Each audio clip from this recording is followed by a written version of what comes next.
Happy Friday, everybody. I hope you all had a great week. I, for myself, did, and I will be talking today about why silver is breaking out. Like, why is it breaking out now? Why did it not break out for the last 3 years when it probably could have or should have? And then, what are my expectations going forward now that silver has broken through the $30 an ounce resistance level that has been a ceiling on it for the last time? Now that it's at its highest price for over a decade, what are my expectations going forward for the remainder of this year? Mainly looking at silver, and precious metals as a whole have been one of the top performing assets so far this year, 2024.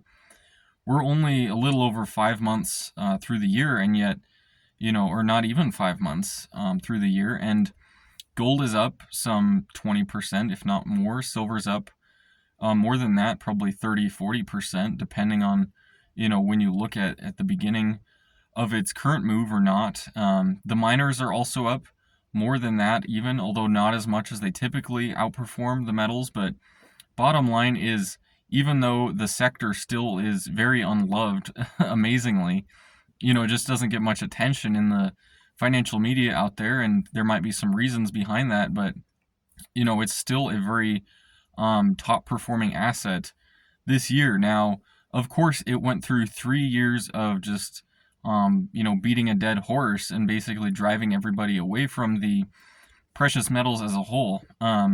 You had expectations for gold and silver being very high from 2021 and through 2023, and yet through that time period, the metals basically treaded water and the miners corrected quite a bit, went lower. So, that drove out a lot of interest during that time of 3 years of basically an entire sector doing nothing, and then the rest of the markets, you know, generally speaking, outperforming comparatively. So, the mainstream media, the financial media, does not pay much attention to gold and silver. On a day like today when silver was up over 6%, it did actually get a little bit of attention. I did see some articles out there talking about how silver is at its highest price since 2013. It's now higher than any other point in the last 3 years, and clearly it's broken through the $30 an ounce resistance level that was kind of the final, ceiling it had to break through before it started, reaching some clear sailing ahead.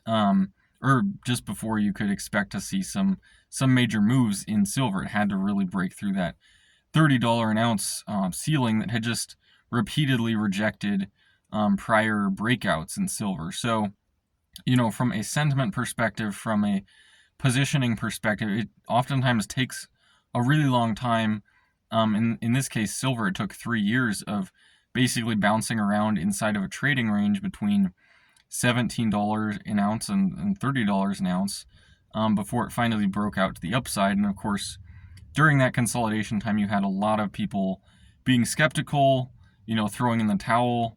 And that leads to a lot of, just negative sentiment out there, which, as someone who likes to be a contrarian, that's definitely something I look for. And if you can partner that with an asset that has really strong fundamentals behind it going forward, that's something I really do gravitate towards. So that's initially what piqued my interest on gold and silver. And, looking at gold and silver in particular, I can't really think of an asset class that has as strong of fundamentals behind it, for the coming several years, if not, decade or more. Just given the extremely high levels of debt, government spending, very non-balanced budgets out there. Looking in prior times similar to that, the top performing assets almost always have been precious metals, commodities, things like that. And so, for the last 2 to 3 years, gold and silver did really pique my interest, and it finally seems like the crowd is gradually changing their mind, beginning to get on board with it. Why is silver breaking out now? Why did it take so long?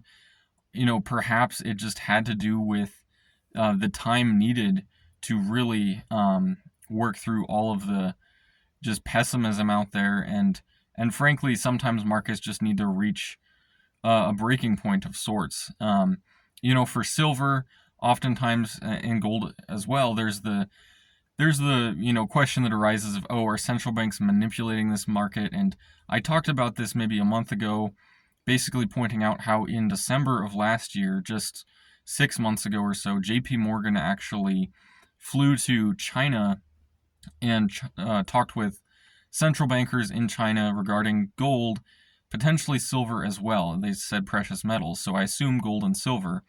Um, and JP Morgan has long been assumed and kind of rumored to be a manipulator in the space. And in fact, several traders were actually sentenced to prison for spoofing the precious metals markets in JP Morgan.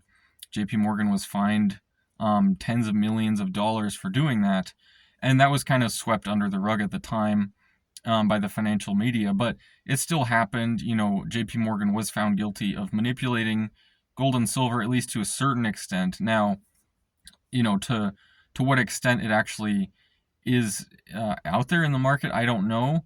There's probably other players as well as JP Morgan doing spoofing and other sort of, just market manipulation, you could say, to benefit their own positions. And it's long also been assumed that banks, especially J.P. Morgan and others, are very heavily short silver, and that's of course where you got the whole SilverSqueeze, movement in 2021 surrounding GameStop and AMC and the successful short squeezes that happened there.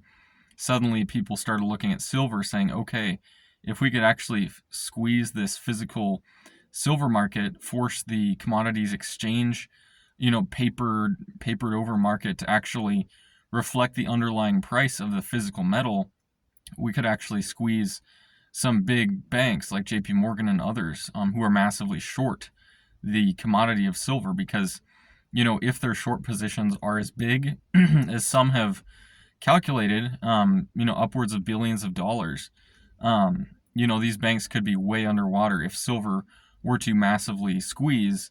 All of a sudden these big banks might have to, try to repurchase the physical silver to cover their short positions, and that would of course squeeze the physical metal. So that's where you got the original short squeeze narrative, and that did not happen. That was not successful in 2021, unlike GameStop, which was mostly successful at squeezing the short sellers in AMC and other heavily shorted stocks. Now, SilverSqueeze might actually be successful at a certain point.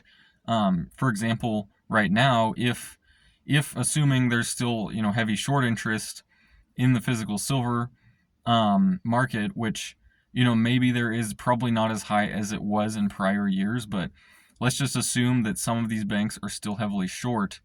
You could actually see a silver squeeze take place if the price of the underlying commodity, silver, if it gets bid up aggressively, and you have these banks needing to cover their short positions. That could actually happen. It's not out of the realm of possibility.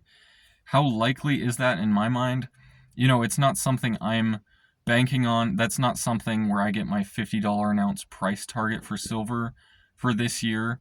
My $50, I would say, minimum price expectation for silver the remainder of this year is simply just looking at prior bull markets, and once silver has broken out, just how violently it moves to the upside. And $50 an ounce is now maybe a plus 70% move from where we are at $31 an ounce. So, it's not out of the realm of possibility that silver were to, if it were to squeeze, it'd go way beyond that, of course. But kind of my base case for the year is $50 an ounce silver, which I think is actually still a lot higher than most other people are expecting for silver. But at least from what I see right now, I don't see a reason to kind of revisit that. If anything, I think that could be a very conservative estimate on my part. But of course, if SilverSqueeze were to happen, it would go way beyond that. I don't know where it could end up with that. Of course, the sky's the limit kind of a thing with with something like that. Of course, with GameStop, you had Robinhood and everybody stepping in and eventually shutting it all down. So maybe they try to do something like that with SilverSqueeze if it does happen. And that I hope it happens because I don't like seeing the kind of the things that big financial institutions get away with, and then the things that everyone else is held accountable to. It's very much so a double standard. But so if SilverSqueeze were to happen, I'd be very pleased to see that. But it is encouraging to see silver finally break through this $30 an ounce ceiling. I think it's pretty smooth sailing from here. There are some resistance levels that are higher.